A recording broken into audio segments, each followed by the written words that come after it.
অবৈধ হত্যার পরিণাম আজকের যে বিষয় নিয়েছি, সারা দুনিয়াতে আজকে যেভাবে মানুষকে অবৈধভাবে হত্যা করা হচ্ছে, হতে পারে সে রিকশাওয়ালা, হতে পারে সে কোনো সাধারণ মানুষ, হতে পারে একজন আলেম, হতে পারে যে কোনো ধরনের মানুষ হোক না কেন, তাকে এমনভাবে হত্যা করা হচ্ছে, অবৈধভাবে হত্যা করা হচ্ছে।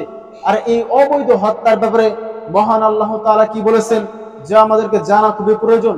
আল্লাহ তাআলা বলেছেন সূরা আন-নিসার 93 নম্বর আয়াতে আল্লাহ তাআলা বলেছেন, ওয়া মান ইয়াকতুল মুমিনা মুতাআম্মিদান ফাজাযাউহু জাহান্নাম। যে ব্যক্তি ইচ্ছাকৃতভাবে আমার কোনো মুমিন ব্যক্তিকে হত্যা করবে, ফাজাযাউ জাহান্নাম, ওই ব্যক্তির হবে প্রতিদান হচ্ছে জাহান্নাম, ওই ব্যক্তির হচ্ছে প্রতিদান জাহান্নাম, খালিদা ফিহা ওয়া গাদিবাল্লাহু আলাইহি ওয়া লাআনাহু ওয়া আ'আদ্দা লাহু আযাবান আযীমা। কোন ব্যক্তি যদি, একটু উদাহরণ দিয়ে আমি আপনাকে আয়াতের অর্থ বোঝাতে চাই, আর তা হচ্ছে এই ব্যাপারে আল্লাহ তাআলা এই আয়াতের ব্যাপারে কঠিন কঠিন কিছু কথা বলেছেন, যা অন্য পাপের ক্ষেত্রে বলেন নাই। অন্য পাপ কি? কোনো ব্যক্তি যদি চুরি করে, কোনো ব্যক্তি যদি ডাকাতি করে, কোনো ব্যক্তি যদি পরনিন্দা করে, কোনো ব্যক্তি যদি চগল করে হিংসা করে, কোনো ব্যক্তি যদি মানুষকে খুন করে ফেলে, কোনো ব্যক্তি যদি যে কোনো পাপের কাজ করুক না কেন, এই বিষয়ে আল্লাহ তাআলা কিন্তু কঠিন হুঁশিয়ারি দেন নাই। হুঁশিয়ারি দিয়েছেন কোন বিষয়ে?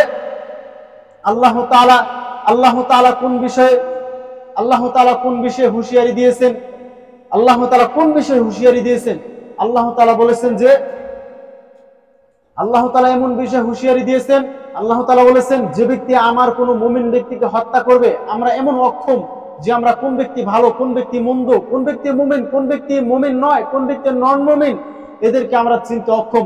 এজন্য আল্লাহ তাআলা বলেছেন যে ব্যক্তি আমার কোনো মুমিন ব্যক্তিকে হত্যা করবে, মুমিন ব্যক্তি হতে পারে যুবক, মুমিন ব্যক্তি হতে পারে যুবকের চেয়েও নিম্নে, মুমিন ব্যক্তি হতে পারে বৃদ্ধ, মুমিন ব্যক্তি হতে পারে নারী, মুমিন ব্যক্তি হতে পারে পুরুষ, মুমিন ব্যক্তি হতে পারে রিকশাওয়ালা, মুমিন ব্যক্তি হতে পারে সাধারণ ছাত্র, মুমিন ব্যক্তি হতে পারে একজন এই দেশের যে কোনো কর্মচারী, হতে পারে দিন মজুর সে। এই জন্য আল্লাহ তাআলা বলেছেন যে ব্যক্তি আমার কোনো মুমিন ব্যক্তিকে হত্যা করবে, শুধু জাহান্নামে যাবে না, তার প্রতিদান জাহান্নাম। আমি আল্লাহ তাআলা তার উপর রাগান্বিত, যে ব্যক্তি আমার মুমিন ব্যক্তিকে হত্যা করবে, এমনকি তার উপর আমার ক্রোধ, এমনকি আমি তাকে জাহান্নামে দগ্ধ করব, আমি তাকে চিরস্থায়ীভাবে জাহান্নামে রেখে দিব। সম্মানিত উপস্থিতি, এই আয়াতে আল্লাহ বলছেন যে ব্যক্তি আমার মুমিন ব্যক্তিকে হত্যা করবে, তার জন্য রয়েছে আমার জাহান্নাম, আমার পক্ষ থেকে রাগ ক্রোধ, সে চিরস্থায়ীভাবে কি করবে? জাহান্নামে থাকবে। এখানে একটু আমরা ইতিহাসের দিকে ফিরে যাব। সম্মানিত উপস্থিতি, কাদেরকে অবৈধভাবে হত্যা করা হয়েছে সারা পৃথিবীর মধ্যে, এটা আমাদেরকে জানার সবচেয়ে বেশি প্রয়োজন। আমাদের সবচেয়ে বড় দুর্ভাগ্য যে আমাদের মধ্যে কোন কোরআনুল কারীম থাকা সত্ত্বেও আমরা এটাকে কখনো পড়ে দেখি না। এটা আমাদের মুসলিম হিসেবে আমাদের জীবনের সবচেয়ে বড় ব্যর্থতা। সম্মানিত উপস্থিতি, আস-সাকিতু আনিল হাক্কি শয়তানুন আখরাস, যে ব্যক্তি, হাদিসে বলা হয়েছে যে ব্যক্তি অন্যায় দেখার পরে চুপ থাকে, মনে করতে হবে এটা মুমিন নয়, এটা হচ্ছে বোবা শয়তান। আজকে আমাদের সমাজে, শুধু সমাজেই না, সব জায়গায় বললেই চলে যায় যে মুমিন ব্যক্তিকে যখন মারা হয়, কোনো মানুষকে যখন মারা হয়, সে ব্যক্তি কি করে থাকে? চুপ করে থাকে, আর ভয়ে বলে না না ওই বিষয়ে কোনো কিছু বলা যাবে না, বললে হয়তো আমাকে জেলে নিয়ে যাবে, কিংবা হয়তো আমাকে রিমান্ডে নিয়ে যাবে, হয়তো আমাকে মেরে ফেলা হবে, হয়তো আমাকে ফাঁসি দেওয়া হবে। সম্মানিত উপস্থিতি, কাদেরকে অবৈধভাবে হত্যা করা হয়েছে? যদি আমরা প্রাচীন ইতিহাসের দিকে ফিরে যাই, 1950 সালের দিকে আমরা যদি ফিরে যাই, 1950 সালের দিকে, সেই মিশরের ইতিহাসে মিশরের একজন দায়ী ছিল, যার নাম ছিল সাইয়েদ কুতুব সাহেব, যিনি লা ইলাহা ইল্লাল্লাহর ব্যাখ্যা দিয়ে, লা ইলাহা ইল্লাল্লাহ মানে আল্লাহ ছাড়া সত্য কোনো মাবুদ নেই, এই ব্যাখ্যা দিতে গিয়ে তাকে ফাঁসি দিতে হয়েছিল, এই ব্যাখ্যা দিতে গিয়ে তাকে ফাঁসির কাস্টে ঝুলতে হয়েছিল। 1950 সালে 15 জুলাই যখন সাইয়েদ কুতুব সাহেব দেখলেন সারা মিশরের মানুষ বড় অন্ধকার জগতের মধ্যে ভুগতেছে, বড় অন্ধকার খারাপ জগতের মধ্যে রয়েছে, তখন সাইয়েদ কুতুব সাহেব কি করলেন? তিনি কিতাব লিখলেন, যে কিতাবের নাম হচ্ছে ফি জিলালিল কোরআন। গোটা বিশ্বের মধ্যে একটি বিখ্যাত একটি গ্রন্থ ফি জিলালিল কোরআন। এই তাফসিরের মধ্যে তিনি লিখেছেন লেখনের মাধ্যমে পুরা জাহালাতকে তিনি তুলে ধরেছেন গোটা বিশ্বের। আর ওর মধ্যে তিনি লিখেছেন ইনিল হুকমু ইল্লা লিল্লাহ, আল্লাহর জমিনে আল্লাহর আইন ছাড়া দ্বিতীয় কারো আইন চলতে পারে না। এটা যখন লিখেছেন তিনি, আর তখন তিনি দেখতেছেন গোটা বিশ্বের মানুষ যখন বড় ভুলের পথে রয়েছে, তখন তিনি এই কিতাবটি যখন সম্পূর্ণ করেন, তখন কিছুদিন পরে এই কিতাবটি গোটা মিশরের বুকে একদম সবার কাছে পৌঁছে গেল। মিশরের মানুষ এই কিতাব পড়ার পরবর্তীতে একদম হতাশ, আর বলতেছে এতদিন কত ভুলের মধ্যে অন্ধকারে ছিলাম। তখনকার যিনি প্রেসিডেন্ট ছিলেন, যার নাম ছিল জামাল আব্দুল নাসের, তখন সাইদ কুতুব সাহেবের ফি জিলালিল কোরআন পড়ার পরবর্তীতে গোটা মিশরের বুকে গণ আন্দোলন শুরু হয়ে গেল। গোটা মিশরের বুকে আন্দোলন শুরু হয়ে গেল। তখন মিশরের সরকার বলল, এই সাইদ কুতুব সাহেবের কারণে এই দেশের যুবক ছেলেগুলো, এই দেশের নারী পুরুষ সকলে আন্দোলনে নেমেছে, অতএব এই সাইদ কুতুব সাহেবকে তোমরা জেলে বন্দি করে দাও।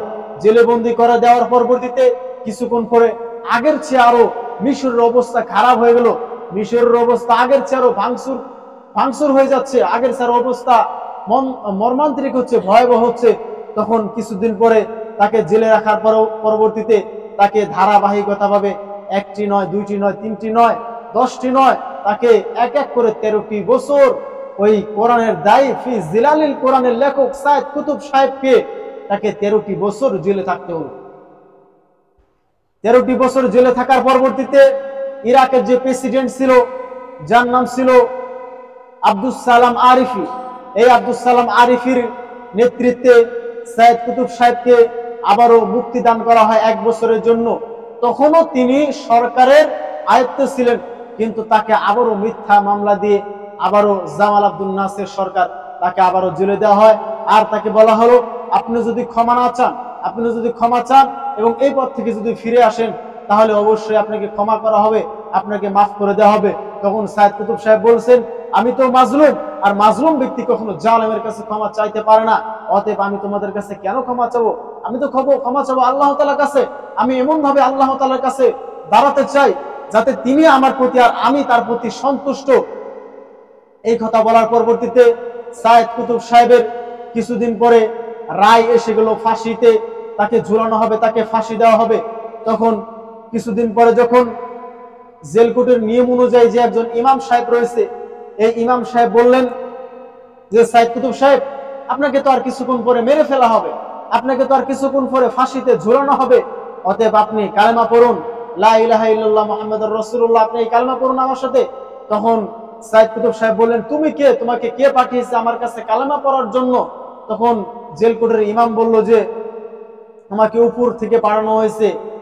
তখন সাইদ কুতুব সাহেব বললেন, অবশ্যই তো তোমাকে এর জন্য টাকা দেওয়া হয়, অবশ্যই এর জন্য তোমাকে হয়তো সরকার ভাতা দেয়। কালেমা তুমি আমাকে পড়ানোর জন্য সরকার তোমাকে টাকার বান্ডিল দেয়, অথচ একই কালেমা ব্যাখ্যা এবং এক্সপ্লেন করণে সে আজকে আমাকে সেই সরকার, সেই স্বৈরাচারী শাসক আজকে আমাকে বাজের কাস্টে ঝোলায়।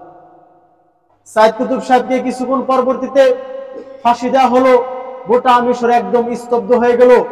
তাকে 1950 সাল থেকে 1964 সালের পরবর্তীতে তাকে এভাবে তাকে মর্মান্তিক ভাবে তাকে মেরে ফেলা হয়েছিল, তাকে ফাঁসি দেওয়া হয়েছিল। সম্মানিত উপস্থিতি, শুধু এখানে শেষ নয়, এই যে অবৈধভাবে একজন জালেম শাসক